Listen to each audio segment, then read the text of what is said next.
पर्यावरण संरक्षण अधिनियम 1986 क्या कहता है? पर्यावरण संरक्षण अधिनियम 1986 के माध्यम से केंद्र सरकार को पर्यावरण के स्तर के बचाव, नियंत्रण व प्रदूषण को कम करने की दिशा में कदम उठाने का पूर्ण अधिकार प्राप्त है। भोपाल गैस त्रासदी जो कि 84 में हुआ था के पश्चात इस कानून को पारित किया गया, यानी 84 में भोपाल गैस त्रासदी हुआ था। उसके बाद पर्यावरण संरक्षण अधिनियम 1986 को लाया गया। इस कानून का मुख्य उद्देश्य, इस कानून का जो मुख्य उद्देश्य है वो 1972 में संयुक्त राष्ट्र मानवीय पर्यावरण सम्मेलन जो कि स्टॉकहोम में हुआ था के लिए वहाँ पे जो निर्णय लिए गए थे उस निर्णय को लागू करना था। तो उन पर्यावरण संरक्षण अधिनियम 1986 इसलिए भी बनाया गया कि जो 1972 में संयुक्त राष्ट्र मानवीय पर्यावरण सम्मेलन स्टॉकहोम में हुआ था 1972 में, उसके जो नियम हैं, उसके जो अपने रूल रेगुलेशन हैं उसको लागू किया जाए। यह कानून सभी प्रकार के कानूनों में समन्वय स्थापित करता है, यानी पर्यावरण संरक्षण जो अधिनियम 1986 है ये सभी प्रकार के कानूनों में समन्वय स्थापित करता है जिससे केंद्र और राज्य के बीच तालमेल स्थापित हो सके। इस कानून में मुख्य रूप से पर्यावरण पर जोर दिया गया है जिसकी परिभाषा में हवा, पानी, भूमि, मनुष्य और जीव जंतुओं, पौधों, जीवाणुओं व प्रकृति के आपस में संबंध भी शामिल हैं। यानी इन सब के विषय में जो है विशेष तरीके से इनको परिभाषित किया गया है। जो भी इनका हमने भी चर्चा किया कि चाहे वो हवा है, पानी है, भूमि है, मनुष्य है, जीव जंतु हैं, इनको डिफाइन किया गया है, इनका डेफिनेशन बताया गया है। अब 1986 में जो प्रावधान है उनको 26 भागों और 4 अध्यायों में बांटा गया था। यानी जो भी प्रावधान अधिनियम के अंतर्गत जो भी वन्य जीव संरक्षण अधिनियम 1986 पर्यावरण संरक्षण अधिनियम जो 1986 था, मैं इसकी चर्चा कर रहा हूँ। पर्यावरण संरक्षण अधिनियम जो 1986 बना था, तो इस अधिनियम के तहत इस अधिनियम को 26 भागों में और 4 अध्यायों में बांटा गया है।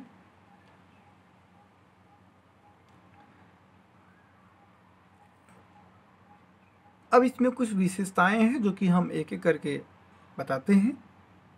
इस कानून में एक सेक्शन है 3(1). तो 3(1) के इस अधिनियम में 3(1) एक कानून है। कानून के सेक्शन में 3(a) है। इसके अनुसार केंद्र सरकार को उन सब कार्यों को करने के लिए सक्षम बनाना है जो न केवल पर्यावरण के संरक्षण में आवश्यक एवं सहायक हो बल्कि पर्यावरणीय प्रदूषण के नियंत्रण, गुणवत्ता, बचाव एवं न्यूनीकरण यानी जिसे मिटिगेशन कहा जाता है में भी सहायक हो। यानी 3(a) जो है वो केंद्र सरकार को उन सभी कार्य को करने के लिए ताकत देता है जो पर्यावरण के संरक्षण के लिए आवश्यक और सहायक हो। उसके संबंध में केंद्र सरकार नियम बना सकती है। केंद्र सरकार द्वारा पर्यावरण की गुणवत्ता के मापदंड बनाना, प्रदूषण नियंत्रण के मापदंड स्थापित करना, औद्योगिक स्थलों का नियंत्रित संचालन, खतरा पैदा करने वाले पदार्थों के नियंत्रण की विधियां खोजना आदि कार्यों को केंद्र सरकार को अधिकार दिया गया है। 1986 जो पर्यावरण संरक्षण अधिनियम है उसकी एक विशेषता ये भी है कि इस कानून के उल्लंघन की स्थिति में सजा व दंड का प्रावधान किया गया है। ऐसे उल्लंघन के लिए 5 साल तक की जेल या 1 लाख तक का जुर्माना या दोनों हो सकता है। इसकी विशेषता एक और है कि पर्यावरण संरक्षण कानून कुछ ऐसे प्रवर्तनों को भी अपने में सम्मिलित करता है जो किसी अन्य कानून में नहीं है। जैसे सेक्शन 19 है जो कि पर्यावरण संरक्षण अधिनियम 1986 के अंतर्गत आता है। सेक्शन 19 कहता है कि इसके अंतर्गत किसी अपराध पर कोई न्यायालय तब तक संज्ञान नहीं ले सकता जब तक कि शिकायत केंद्र सरकार या उस प्राधिकारी द्वारा न की गई हो जो इस प्रयोजन हेतु सरकार की तरफ से नियुक्त है। यानी जो सेक्शन 19 है, इसके अंतर्गत कोई भी न्यायालय तब तक संज्ञान नहीं ले सकता जब तक शिकायत केंद्र सरकार या उस प्राधिकारी द्वारा न की गई हो जो इस प्रयोजन हेतु सरकार की तरफ से नियुक्त किया गया है। यानी जो भी सरकारी कर्मचारी नियुक्त किए गए हैं वो अगर कोर्ट में अपील करते हैं तब जो कोर्ट है वो किसी केस को हैंडल करेगा, अन्यथा की स्थिति में वो हैंडल नहीं करेगा। इसकी एक विशेषता ये भी है कि इस कानून में नियोजित मापदंडों से अधिक मात्रा के पर्यावरणीय प्रदूषकों के निष्कासन पर स्पष्ट रूप से प्रतिबंध लगाया गया है। खतरा पैदा करने वाले पदार्थों के उपयोग पर भी विशिष्ट प्रतिबंध है। इसमें एक और इसकी विशेषता है कि राज्य द्वारा कार्यों का तालमेल, राष्ट्रव्यापी कार्यक्रमों का नियोजन व लागू करना, पर्यावरण स्तर के मापदंडों की स्थापना, विशेषकर वे जो कि पर्यावरण के प्रदूषकों को नियंत्रित करते हैं, आदि का अधिकार केंद्र सरकार के पास होगा। पर्यावरण संरक्षण अधिनियम 1986 एक ऐसा पहला पर्यावरण संबंधी कानून है जिसने केंद्रीय सरकार को सीधे निर्देश देने को अधिकृत किया। इसमें उद्योग बंद करने का आदेश, किसी भी उद्योग पर नियंत्रण का आदेश, परीक्षण के लिए स्वीकृति, किसी भी स्थान के जल, वायु, भूमि या अन्य वस्तु के विश्लेषण करने का अधिकार शामिल है। ये सब सारे अधिकार केंद्र सरकार को दिए गए हैं। 1986 यानी पर्यावरण संरक्षण अधिनियम 1986 था, ये केंद्र सरकार को इन सब विषयों को लागू करने के लिए अधिकार देता है। इस कानून के तहत पारिस्थितिकी संवेदी क्षेत्र, जिसे हम लोग इको सेंसिटिव जोन कहते हैं,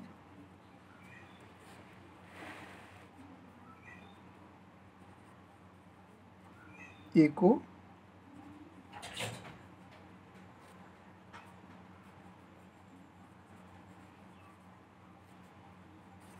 सेंसिटिव जोन कहा जाता है पारिस्थितिकी संवेदी क्षेत्र। यानी इस कानून के तहत पारिस्थितिकी संवेदी क्षेत्र घोषित किए जाते हैं जिसके अंतर्गत क्षेत्र में रात्रि के समय व्यावसायिक प्रयोजनों वाले वाहनों के आवागमन, कृषि समेत अन्य मानव क्रियाकलापों का उचित दृष्टि से विनियमन किया जाता है। एक खासियत ये भी है, इस अधिनियम को लागू करने के लिए जनता की भागीदारी और समर्थन की आवश्यकता है। इसके लिए जागरूक संचार माध्यमों, अच्छे प्रशासकों, अत्यधिक सजग नीति निर्माताओं, प्रबुद्ध न्यायपालिका और प्रशिक्षित व्यक्तियों का समर्थन होना चाहिए जो मिलकर कार्य कर सकें और हमारे पर्यावरण को बिगड़ने से बचा सकें। यानी इस प्रकार का सिस्टम जो है, इस प्रकार की रूपरेखा हमारे पर्यावरण संरक्षण अधिनियम 1986 में तैयार किया गया था। और पर्यावरण संरक्षण अधिनियम 1986 जो है ये केंद्र सरकार को विशेष अधिकार और दायित्व देता है और केंद्र सरकार को किसी भी विषय यानी पर्यावरण से संबंधित जो भी हवा, पानी, उद्योग, इंडस्ट्री है के संबंध में नीति, कानून और उसको रोकने, बंद करने का अधिकार, बनाने का अधिकार देता है। अब हम बात करते हैं पर्यावरण संरक्षण अधिनियम 1986 के बाद अनुसूचित जनजाति और अन्य परंपरागत वन्य निवासी अधिनियम 2006 के बारे में। जैसा कि हमने कहा था कि 2006 में भी अधिनियम पारित हुआ था, यानी the scheduled tribes and other tribals traditional forest developers recognition of forest right act 2006। इसमें जो वन में जो निवास करने वाले लोग होते हैं, अनुसूचित जनजाति और अन्य जो परंपरागत वन निवासी होते हैं, उनको मान्यता प्राप्त अधिकार, दीर्घकाल उपयोग के लिए जिम्मेदारी और प्राधिकार, जैव विविधता का संरक्षण, पारिस्थितिकी संतुलन को बनाए रखने के लिए, वन्य निवासियों की जीविका, चूँकि वन में निवास कर रहे हैं तो उनकी जीविका वन्य आधारित ही होगी, तो उनके लिए खाद्य सुरक्षा को सुनिश्चित करने के लिए, और साथ ही वनों के संरक्षण को भी संरक्षण की व्यवस्था भी जो है सुदृढ़ करने का काम इस कानून में किया गया था, जो कि अनुसूचित जनजाति और अन्य परंपरागत वन निवासी अधिनियम 2006 था। जम्मू कश्मीर को, चूँकि ये 1 जनवरी 2008 में लागू हुआ था, तो ये जम्मू कश्मीर को छोड़ के लागू हुआ था। ये वन अधिकार अधिनियम, आदिवासी अधिकार अधिनियम और आदिवासी भूमि अधिनियम नामों से भी जाना जाता है। यानी इसे कोई कहता है कि ये आदिवासी अधिकार अधिनियम है, कोई इसे आदिवासी भूमि अधिकार अधिनियम कहता है, और कोई इसे वन अधिकार अधिनियम के नाम से भी कहता है। इसमें कुछ प्रावधान किए गए थे जिसकी चर्चा हम लोग करते हैं। इसमें जो पहला प्रावधान किया गया था वो ये था कि वन में निवास करने वाली अनुसूचित जनजातियों और अन्य परंपरागत निवासियों के सदस्यों को निवास के लिए या जीविका हेतु स्वयं खेती करने के लिए तथा व्यक्तिगत या सामूहिक अधिभोग के अधीन वन्य भूमि को धारित करने और उसमें रहने का अधिकार मिलेगा। यानी खेती करने के लिए, निवास करने के लिए, सामूहिक या व्यक्तिगत अधिभोग के लिए, वन्य भूमि को धारित करने के लिए या उसमें रहने के लिए अधिकार दिया जाएगा।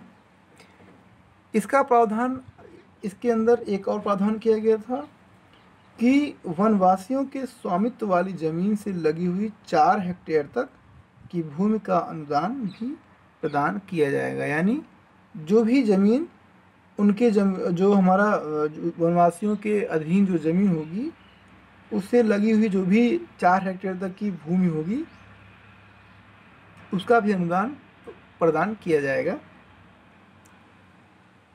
एक प्रावधान और भी इसमें है कि गौड़ वन उत्पाद जिनका गांव की सीमा के भीतर या बाहर पारंपरिक रूप से संग्रह किया जाता है, स्वामित्व, संग्रह करने के लिए पहुंच, उनके उपयोग और वयन का अधिकार प्राप्त होगा। ये सारे अधिकार किसको प्राप्त होंगे? जो वनवासी हैं, आदिवासी जो वन में रह रहे हैं, उनको वन उत्पाद, उनको रखने, उनके स्वामित्व का, संग्रह करने का, बेचने का और उपयोग करने का अधिकार उनको प्राप्त होगा। इस प्रावधान के अंतर्गत आगे एक प्रावधान ये भी है कि जैव विविधता तक पहुंच का अधिकार और जैव विविधता तक तथा सांस्कृतिक विविधता के से संबंधित बौद्धिक संपदा और पारंपरिक ज्ञान का सामुदायिक अधिकार उनको दिया जाएगा। बौद्धिक संपदा अधिकार एक नया टर्म है। बौद्धिक संपदा अधिकार जिसे हम लोग इंटेलेक्चुअल प्रॉपर्टी राइट कहते हैं। इसमें जैसे कि हम कोई चीज़ डेवलप करें या कोई हमारा जैसे कि बहुत सिंपल एग्जांपल लेते हैं कि एक कड़कनाथ मुर्गा होता है जो कि मध्य प्रदेश और छत्तीसगढ़ के बॉर्डर एरिया में पाया जाता है, जिसके लिए ये हुआ कि ये कड़कनाथ का है, ये छत्तीसगढ़ के उस क्षेत्र में पाया जाता है या ये मध्य प्रदेश में, तो इससे विवाद हो रहा था। ऐसे ही अगर जिसे हम लोग बौद्धिक संपदा अधिकार कहते हैं तो इस प्रकार से मतलब किसी एक खास सीमा के अंतर्गत कोई एक विशेष प्रकार की प्रजाति, वस्तु, जीव या कोई भी ऐसी कला संस्कृति जो भिन्न हो, अलग हो और कहीं ना पाई जाती हो, उसको हम लोग उस क्षेत्र का बौद्धिक संपदा मान लेते हैं और वो वहाँ की प्रॉपर्टी मानी जाती है। तो ये हमारा जो है ये प्रावधान हुआ। आगे एक प्रावधान ये भी है कि पारंपरिक अधिकार जिनका वन में निवास करने वाली उन अनुसूचित जनजातियों या अन्य परंपरागत वन निवासियों द्वारा रूढ़िगत रूप से उपयोग किया जा रहा है, किंतु उनमें किसी प्रजाति के वन्यजीव का शिकार करना या उन्हें फंसाने या शरीर का कोई भाग निकालने का परंपरागत अधिकार नहीं है। यानी आप कोई भी परंपरागत अधिकार यदि किसी जनजाति या वनवासी को दिया गया है तो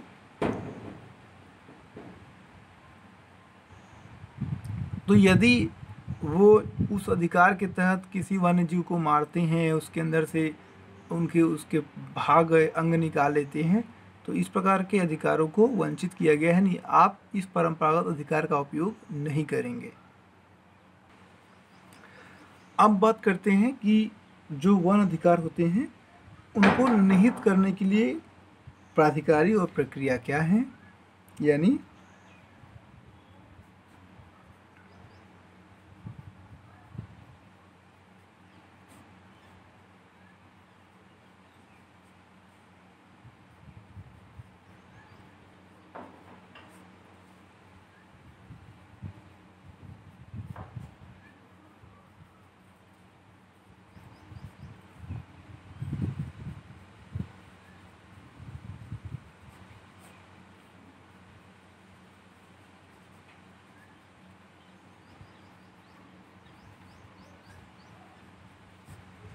वन्य अधिकारों को निहित करने के लिए प्राधिकारी और प्रक्रिया की बात करते हैं। जैसा कि ग्राम सभा को ऐसे किसी व्यष्टि या सामुदायिक वन अधिकारों या दोनों की प्रकृति और सीमा को अवधारित करने के लिए प्रक्रिया आरंभ करने का प्राधिकार होगा। ग्राम सभा के संकल्प से असंतुष्ट कोई व्यक्ति उपखंड स्तर की समिति को याचिका दे सकेगा और उपखंड समिति ऐसी याचिका पर विचार करेगी तथा उसका निपटान भी करेगी।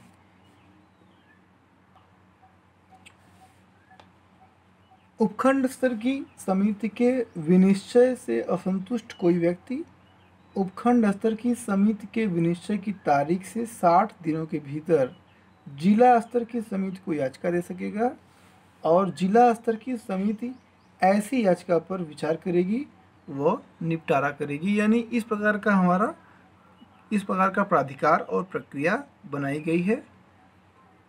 अब इसमें दिया गया है अपराध और